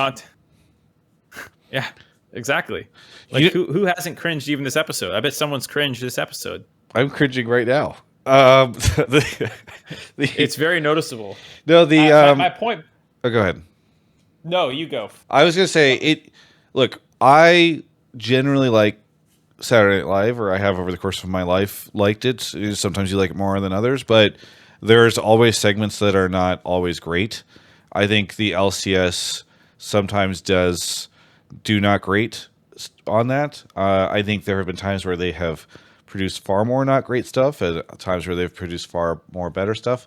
I got an argument today with somebody who was ardently defending LCS Answers, which was a show that I never really felt particularly intrigued by, because I don't think that like the sketch comedy stuff that the LCS does is the best thing that the LCS does, and that person took great offense to it. But I on the other hand, I like, are you smarter than an LCS analyst? I think the stuff that feels most authentic is the best stuff. I think authenticity is what is great, and you can have goofy stuff happening that feels authentic.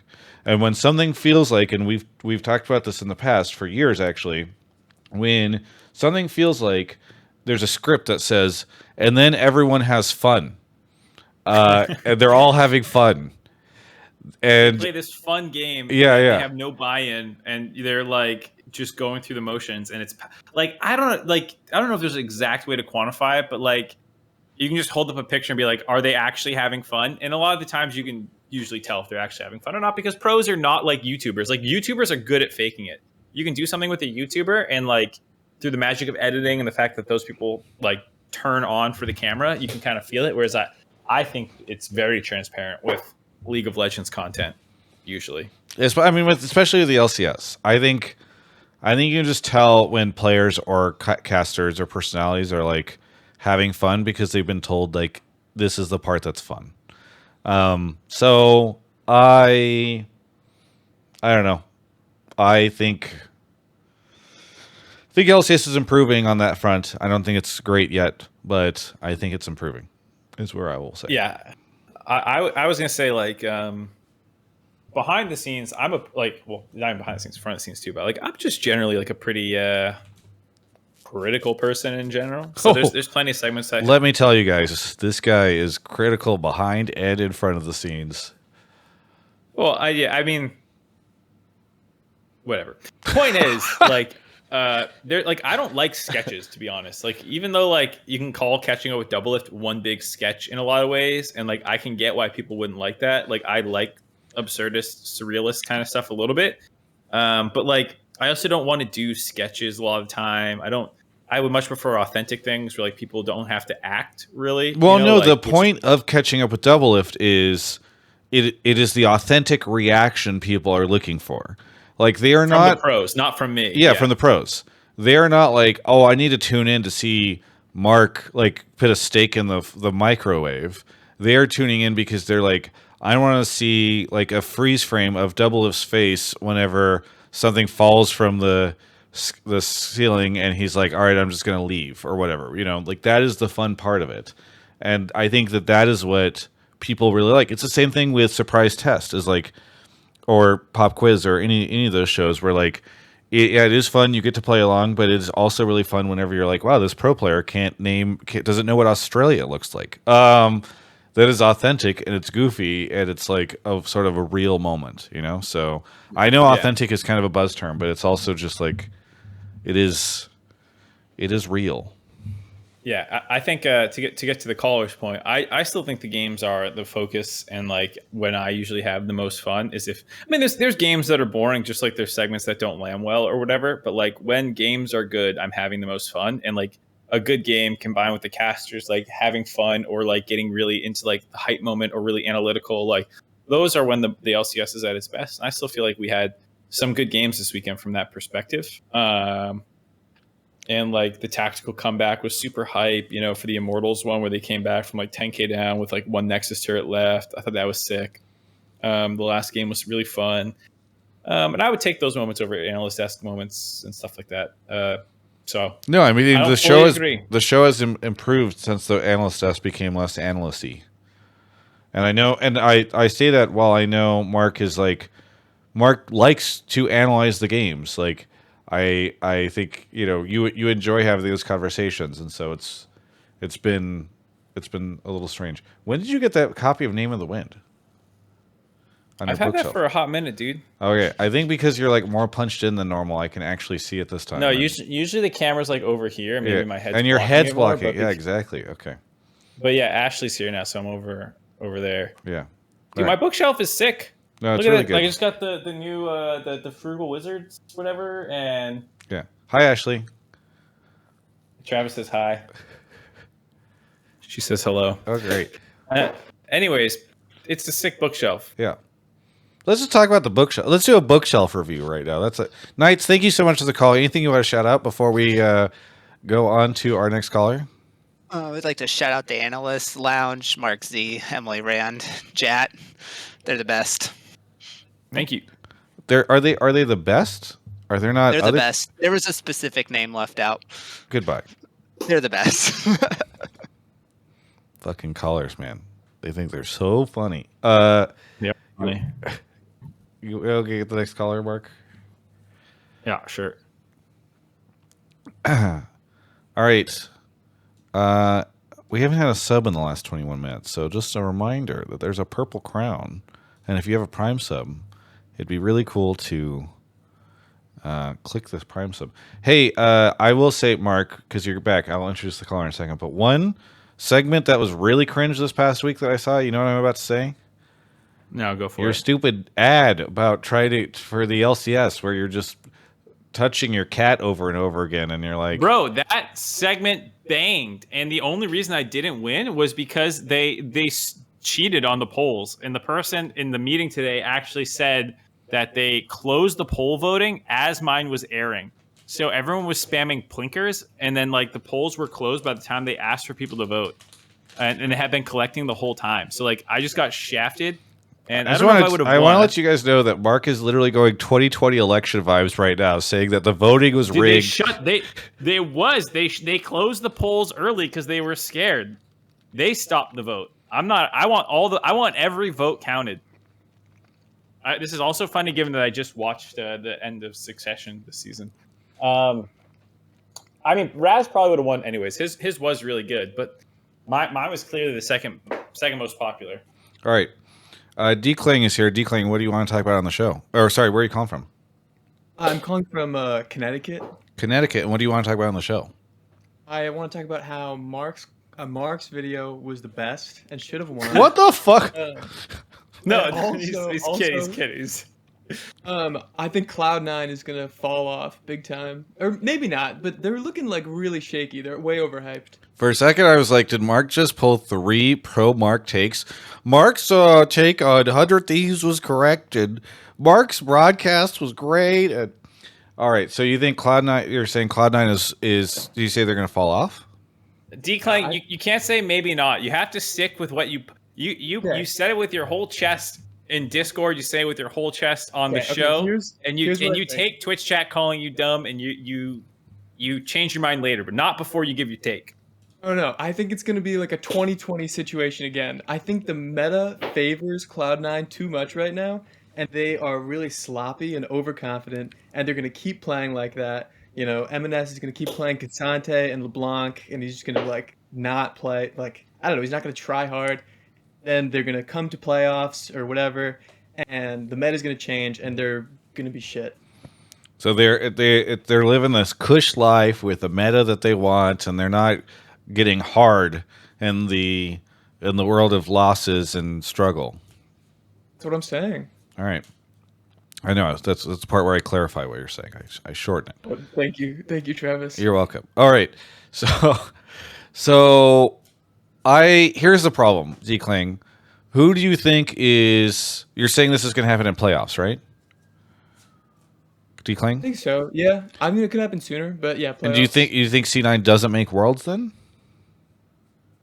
I think they make Worlds, but like 3rd or 4th. I Okay. don't think they win the split. All right. And who do you think like surges past them?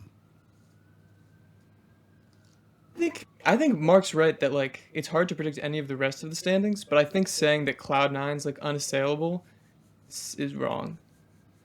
Okay, he's taking the field. He's saying people who think Cloud9 are a shoo-in to win are wrong. They're gonna collapse a little bit, and someone else is gonna win the summer. Yeah. I think the challenge is, for me, in hearing this, So one, I don't know, maybe the meta shifts, maybe it doesn't. I think this Cloud9 team has been pretty good for a while. And I mean, like this pretty much similar team that won summer, and I just think that the rest of the chaos in the league is going to make it really hard for anybody to usurp them. I mean, I don't know, maybe Team Liquid, I guess. I guess if Team Liquid, I know it's only been 3 games and we were just talking about all this stuff. Like, I guess maybe TL could actually be the team that we thought they could be, or what that they said they were going to be when they worked harder than everybody else. But I don't know. I have a hard time feeling like that they're going to fall so hard that the rest of a very messy league is going to be pushing them down to 3rd or 4th. Mark? What? I think that's fair. I think that like EG and TL look good this weekend, and GG and Fly like. So I changed your opinion. No. I think. Wait. Sorry. Wait. Did I change my? Opinion? You said I think you're fair. That's fair, and then you listed teams that were looking messy, right? Well, yeah. No, I think it looks messy, but I don't think that Cloud9 looks not messy. Like, they played Dignitas and TSM and beat them, and they played like sloppy FlyQuest. Like, they didn't really have that good of a weekend. Blabber had a good weekend for sure, and Berserker's always good, but like, it just didn't look good. Sven, didn't look great. Like, wait, they didn't play Dignitas and TSM and FlyQuest. They played Golden Guardians. Oh, you're right. Sorry. No, you're good. Yeah, Golden Guardians and Dig and TSM.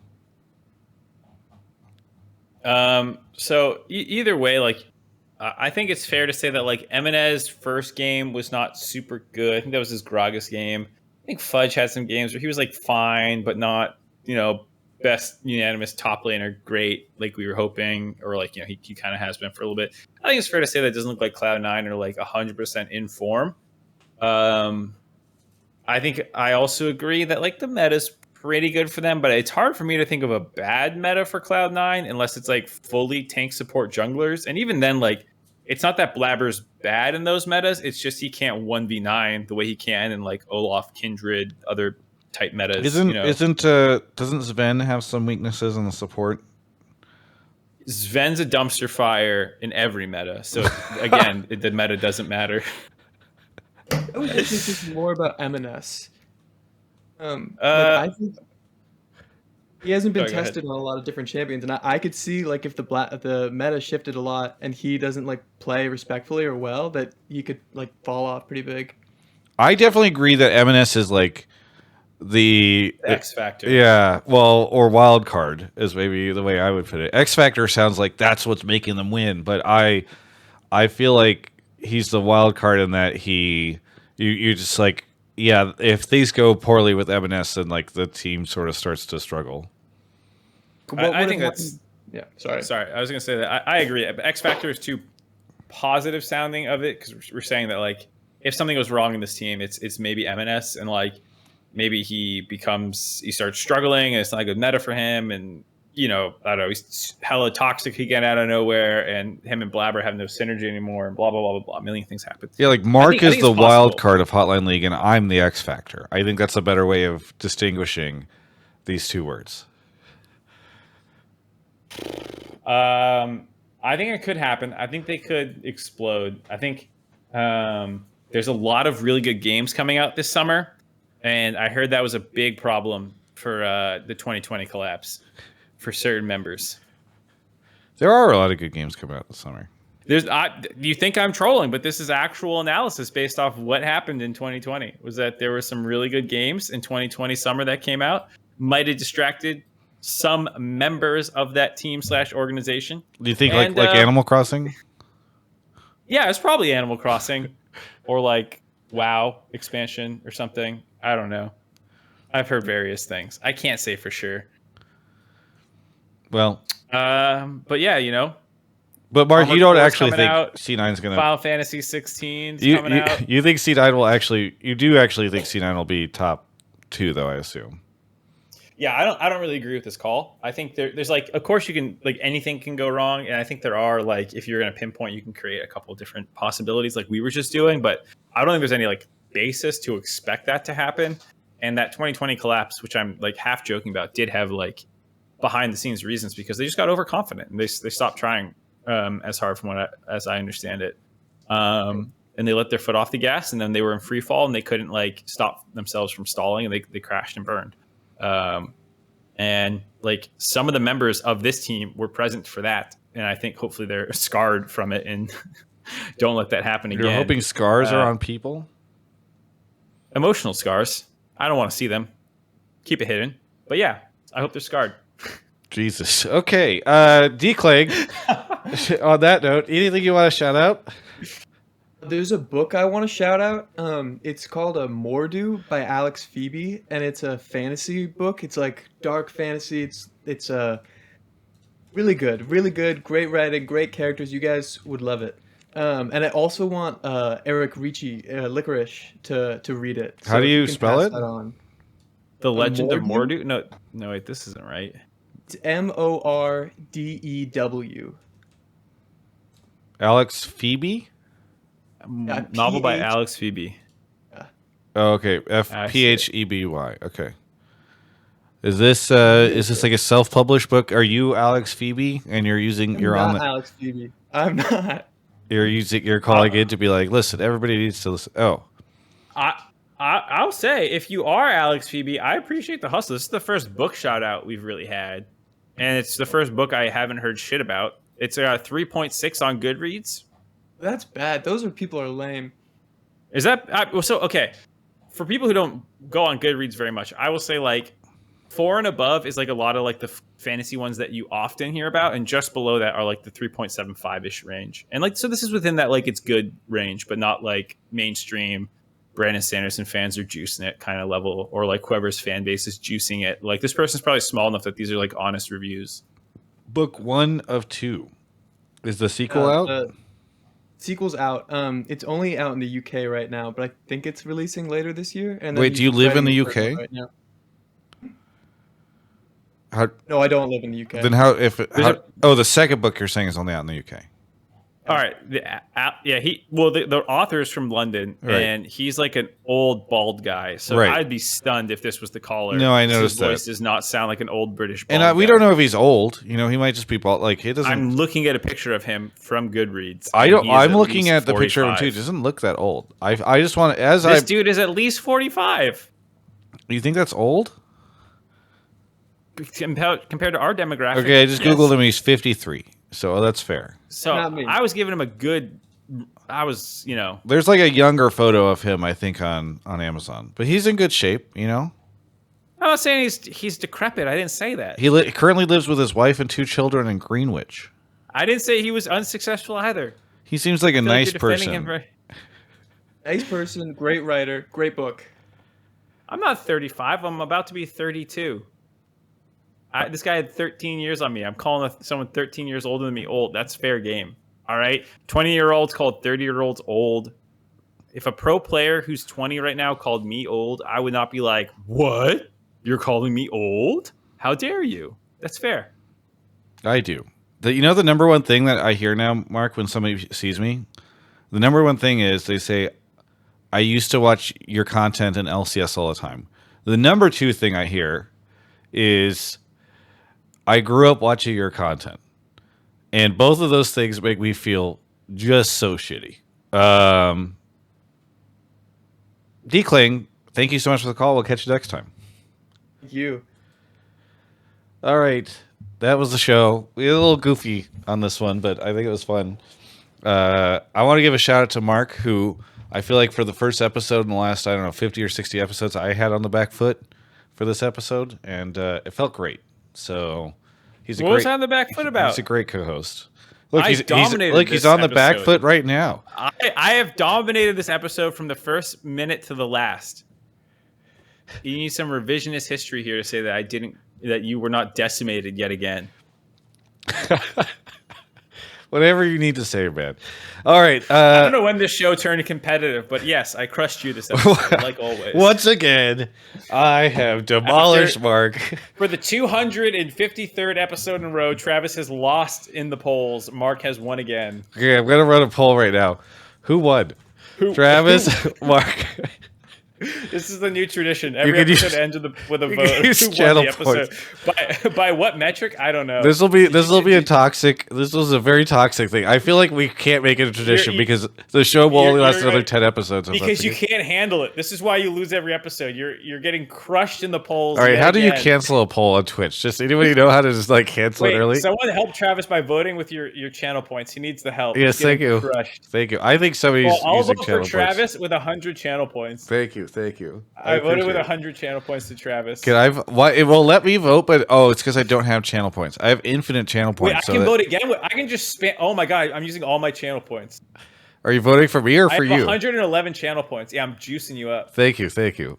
This is why Wait. I win. You know, Each 100 channel points is only 1 point. even my One opponent vote. is voting for me, guys.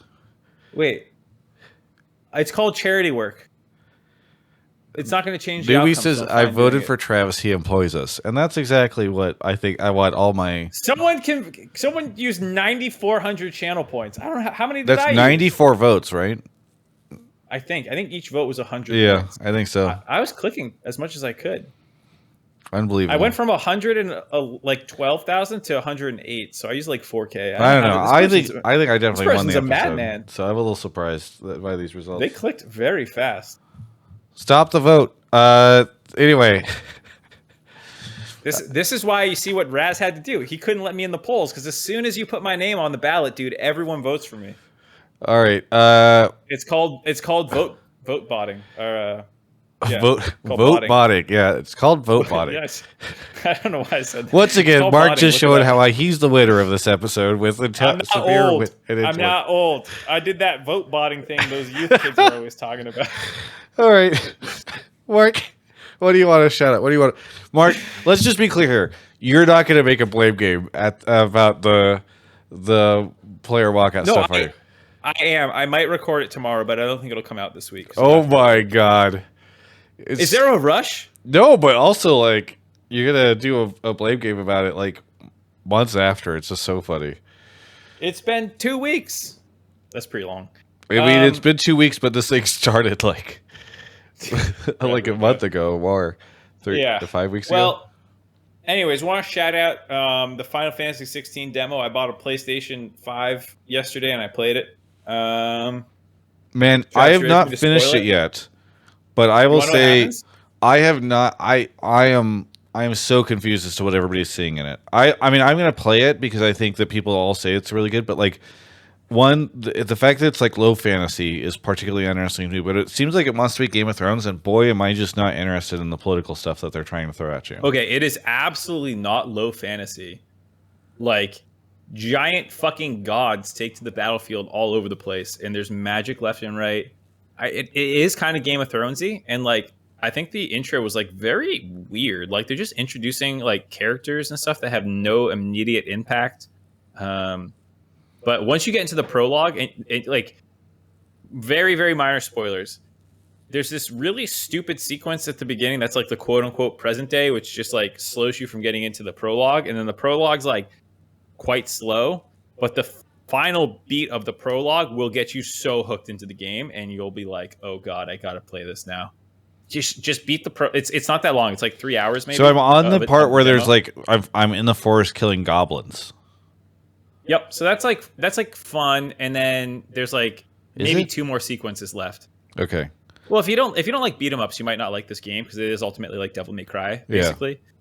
I mean, I so really maybe liked you won't Final like Fantasy it. VII Remake a ton, so we will see. But yeah, I will say the gameplay might not ever hook you, but by the end of the prologue, the story will have hooked you because something cool happens. okay, all right.